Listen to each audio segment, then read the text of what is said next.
గృహజ్యోతి పథకం ద్వారా పేద కుటుంబాలకు 3,593 కోట్ల మేర ఆదా చేశామని ఉప ముఖ్యమంత్రి భట్టి విక్రమార్క పునరుద్ఘాటించారు. ఎన్నికల్లో భాగంగా 200 యూనిట్ల ఉచిత విద్యుత్ ఇస్తామన్న వాగ్దానాన్ని నిలబెట్టుకున్నామని వ్యాఖ్యానించారు. కేవలం మహిళలనే కాకుండా కుటుంబం మొత్తాన్ని పరిగణలోకి తీసుకొని అందరికీ లబ్ధి చేకూర్చే విధంగా పథకాన్ని అమలు చేస్తున్నామని వెల్లడించారు.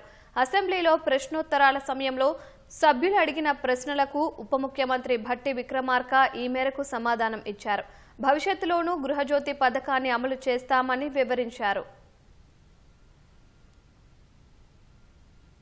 200 యూనిట్ లోపల ఉచిత కరెంటు ఇస్తామని చెప్పినటువంటి వాగ్దానాన్ని నిజం చేస్తూ మహాలక్ష్మి పథకంలో భాగంగా గృహజ్యోతి పథకాన్ని పెద్ద ఎత్తున అమలు చేస్తూ ముందుకు పోతా ఉన్నాం అధ్యక్ష.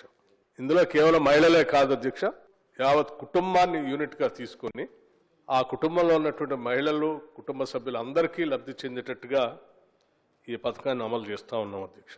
వెరసి మొత్తంగా రాష్ట్రంలో 52,82,498 కుటుంబాలకి ఈరోజు ఉచితంగా అంటే వారు కట్టాల్సిన బిల్లుల్ని వారి తరఫున రాష్ట్ర ప్రభుత్వం ఈ ఎస్పీడీసీఎల్కి ఎన్పీడీసీఎల్కి బిల్లులు చెల్లిస్తూ ఉంది అధ్యక్ష.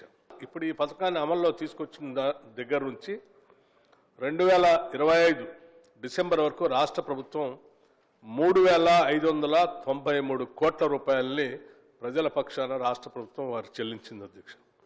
ఈ ఆదా చేసినటువంటి 3,593 కోట్ల రూపాయలు వాళ్ళ కుటుంబాలు ఎదగటానికి, వాళ్ళ పిల్లలు చదివించుకోవటానికి, వాళ్ళు ఆర్థికంగా నిలదొక్కుకోవటానికి ఉపయోగపడినందుకు ఈ రాష్ట్ర ప్రభుత్వం ఈరోజు చాలా సంతోషిస్తూ ఉంది అధ్యక్ష. ఇప్పటివరకే కాదు, భవిష్యత్తులో కూడా మేము ఈ పథకాన్ని కొనసాగిస్తాం. 200 యూనిట్లు ఉచితంగా రాష్ట్ర ప్రజలకు మేము ఇచ్చినటువంటి మాట ప్రకారం ఇస్తూ ఉంటాం.